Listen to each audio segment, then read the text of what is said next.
다른 한 비유를 들으라. 한 집 주인이 포도원을 만들어 산 울타리로 두르고 거기에 즙자는 틀을 만들고 망대를 짓고 농부들에게 세로 주고 타국에 갔더니 열매 거둘 때가 가까움에 그 열매를 받으려고 자기 종들을 농부들에게 보내니 농부들이 종들을 잡아 하나는 심히 때리고 하나는 죽이고 하나는 돌로 쳤거늘 다시 다른 종들을 처음보다 많이 보내니 그들에게도 그렇게 하였는지라. 후에 자기 아들을 보내며 이르되 그들이 내 아들은 존대하리라 하였더니 농부들이 그 아들을 보고 서로 말하되 이는 상속자니 자 죽이고 그의 유산을 차지하자 하고 이에 잡아 포도원 밖에 내쫓아 죽였느니라. 그러면 포도원 주인이 올 때에 그 농부들을 어떻게 하겠느냐? 그들이 말하되 그 악한 자들을 진멸하고 포도원은 제때 열매를 바칠 만한 다른 농부들에게 새로 줄지니이다. 예수께서 이르시되 너희가 성경에 건축자들이 버린 돌이 모퉁이의 머릿돌이 되었나니 이것은 주로 말미암아 된 것이요 우리 눈에 기이하도다 함을 읽어본 일이 없느냐. 그러므로 내가 너희에게 이르노니 하나님의 나라를 너희는 빼앗기고 그 나라에 열매 맺는 백성이 받으리라. 이 돌 위에 떨어지는 자는 깨지겠고 이 돌이 사람 위에 떨어지면 그를 가루로 만들어 흩으리라 하시니 대제사장들과 바리새인들이 예수의 비유를 듣고 자기들을 가리켜 말씀하심인 줄 알고 잡고자 하나 무리를 무서워하니 이는 그들이 예수를 선지자로 알미었더라. 사랑하시는 성도 여러분, 복된 날, 즐거운 날, 평화와 샬롬이 넘치는 날 되길 바랍니다.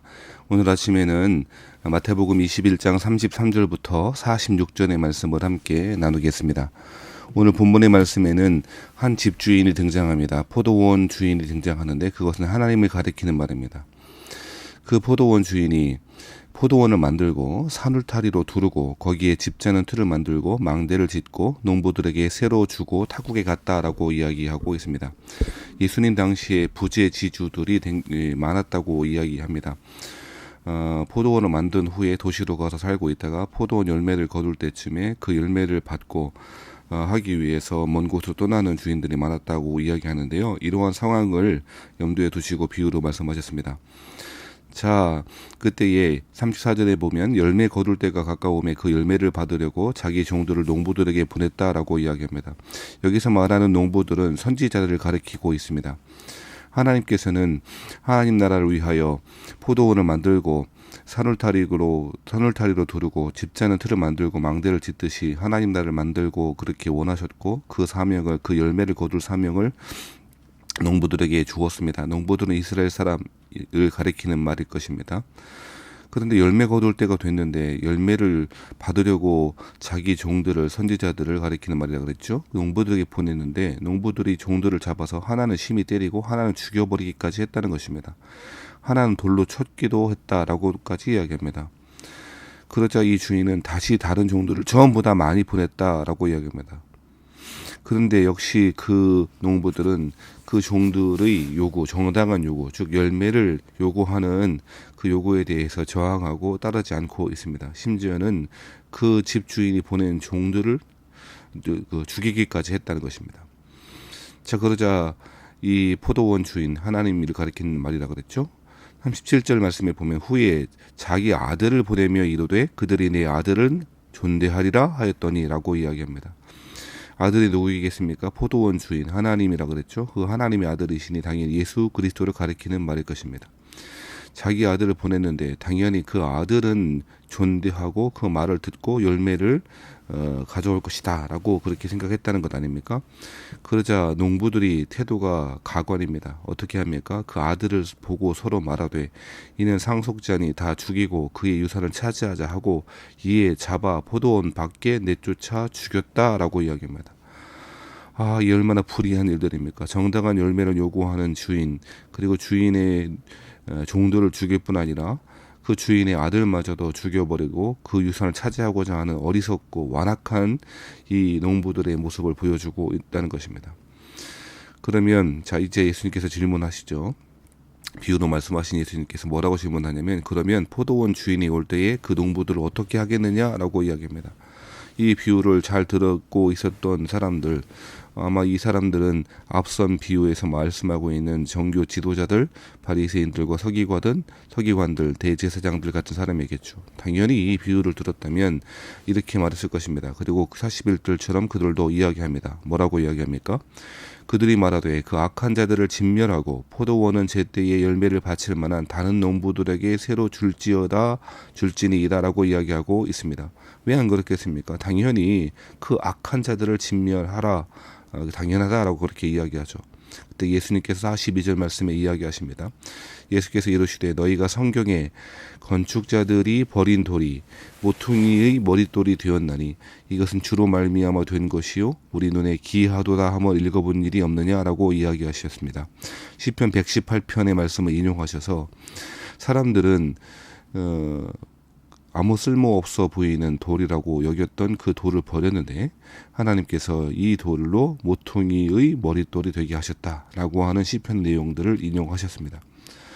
자, 이 42절의 시편 118편의 말씀을 인용하신 것은 이 포도원의 소유가 어디에 있는지를 잘 보여주는 것이고 모퉁이의 머릿돌 대신 예수님이야말로 이 포도원의 소유자이심을, 정당한 권리자이심을 잘 보여주고 있다는 것입니다.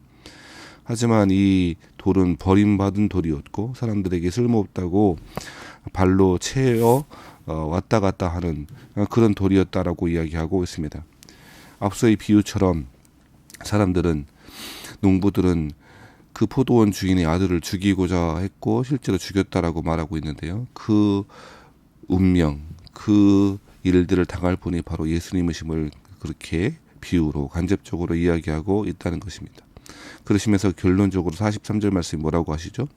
그러므로 내가 너희에게 이르노니 하나님의 나라를 너희는 빼앗기고 그 나라에 열매 맺는 백성이 받으리라 라고 이야기하고 있습니다.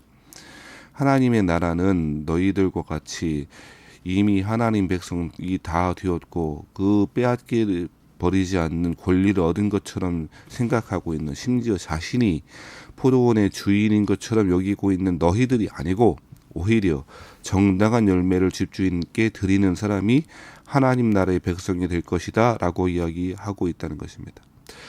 예수님은 당신의 백성들이, 하나님의 백성들이 당연히 그 하나님 백성다운 열매를 드리는 것을 요구하고 그것은 당연한 것입니다. 그럼에도 불구하고 그들은 열매가 아니라 자신이 마치 그 나라의 주인인 것처럼 행세하고 다른 사람들을 배척하고 심지어 주인의 아들인 예수 그리스도를 죽이는 데까지 나아가고 있다는 것입니다. 그래서 44절 말씀에 심판을 선언하시죠. 이 돌 위에 떨어지는 자는, 이 돌은 모퉁이의 머릿돌을 가리키는 것이겠죠. 이 돌 위에 떨어지는 자는 깨지겠고 이 돌이 사람 위에 떨어지면 그를 가루로 만들어 흩으리라 하시니 라고 이야기합니다. 사랑하신 여러분, 이 불의한 농부들은 주인의 아들을 죽이고자 했지만 모퉁이 돌 대신 예수님을 죽이고자 해하고자 하는 자가 오히려 깨지고 그들이 오히려 가루로 되어버려 흩어버리게 되어지는 운명을 맞이하게 될 것이다 라고 그 심판을 선언하고 있다는 것입니다. 자, 그제서야 45절 말씀에 보면 대제사장들과 바리새인들이 예수의 비유를 듣고 자기들을 가리켜 말씀하신 줄 알았다라고 이야기합니다. 사랑하신 여러분, 똑같이 하나님의 말씀을 들어도 그것이 하나님이 나에게 주신 말씀이고 오늘 우리에게 주신 말씀임을 깨닫고 알고 뉘우치고 회개하고 삶의 열매를 드리기 위하여 신앙의 길을 제대로 걸어가고자 결심하고 그리고 자기의 수고와 열심과 믿음의 충성을 다하는 사람이 있는가 하면 분명히 이야기했음에도 불구하고 여러 차례 여러 경로를 통하여 많은 선지자들, 많은 자신의 종들을 보냈던 것처럼 그 말씀을 통하여 여러 경로를 통하여 말씀을 들었음에도 불구하고 어리석게도 그것이 자기에게 해당하는 말씀인 줄을 모르는 채 지나는 사람들이 있는가 하면 심지어는 오늘 본문의 대제사장들, 바리새인들처럼 자신에게 주어진 말씀임을 알았음에도 불구하고 그 말씀을 듣고 뉘우치고 하나님께 돌아가려고 하지 않고 오히려 심지어 예수님을 죽이고자 하는 그 사리를 더욱더 강화하고 있는 그들의 완악함을 오늘 본문에서 잘 보여주고 있다는 것입니다. 하나님은 종들을 많이 보내셨습니다. 선지자를 보내셨습니다. 수많은 경로를 통하여, 여러 경로를 통하여, 여러 방법을 통하여 하나님은 자기 백성들이 열매 맺기를 기대하시고 그 열매를 거두기 위하여 하나님은 그 사람들을 보내셨고 말씀도 주셨습니다. 그럼에도 불구하고 그들은 심지어 아들마저도 주셨음에도 불구하고 거부하고 있다는 것입니다. 아들을 보냈을 때 아들은 존대하리라고 기대했던 하나님의 그 기대, 그 소망은 철저히 무너지고 있습니다. 그들은 마지막 소망, 그들에게 마지막 소원이었던 그 아들마저도 거부하고 있다는 것입니다. 그 아들을 거부하면 이제 더 이상 소망은 없는 것입니다. 잠언 29장 1절의 말씀이 생각납니다. 자주 책망을 받으면서도 목이 곧은 사람은 갑자기 패망을 당하고 피하지 못하리라 라고 이야기합니다. 어느 순간 벼락과 같이 예상할 수 없는 때에 심판이 다가오는 것이 아니고 자주 책망을 하셨다는 것입니다. 이렇게 하면 안 된다고, 저렇게 하면 안 된다고 말씀으로 돌아오라고 예수님은, 하나님은 수많은 경로를 통해 말씀하시고 있다는 것입니다. 그럼에도 목이 곧은 백성이 되는 것입니다. 목이 곧은 백성이 되어 하나님께 순종하지 아니하고 정당한 열매를 하나님께 드리지 않는 것입니다.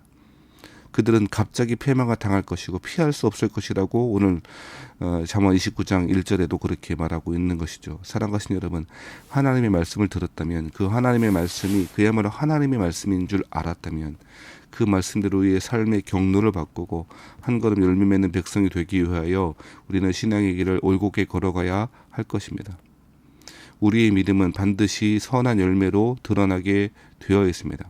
그것이 성령의 열매이든, 갈라디아에서 말씀하시는 성령의 열매이든, 우리의 선행의 열매이든, 그 어떤 열매든지 간에 아들을 우리에게 요구하시는 정당한 열매, 자연스러운 열매가 드러나야 될 것입니다. 그것이 구원받은 믿음 있는 하나님의 백성들의 특징일 것입니다.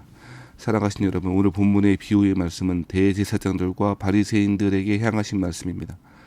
이들은 자신에게 이 말씀의 비유들이 주어지고 있다는 사실도 처음엔 알지 못하였고 깨닫자 그 말씀을 거부하고 이 말씀을 주시는 예수님을 죽이고자 하는 완악한 사람들이었습니다. 우리의 마음이 하나님의 말씀을 받을 만한 부드러운 땅이 되어지고 그 말씀을 듣고 순종의 길을 걸어가기 위하여 애쓰고 힘쓰시는 저와 여러분 되시기를 주의 이름으로 부탁을 드립니다. 하나님의 말씀은 축복의 말씀입니다. 그 말씀을 듣고 순종하는 자에게 축복이 되어집니다. 하지만 자주 경고와 책망을 받으면서도 목이 곧은 백성은 하나님의 심판을 피할 길이 없을 것입니다. 주의 말씀에 따라 오늘도 순종의 길, 은혜의 길 잘 걸어가시는 저와 여러분 되시기를 주의 이름으로 축원합니다.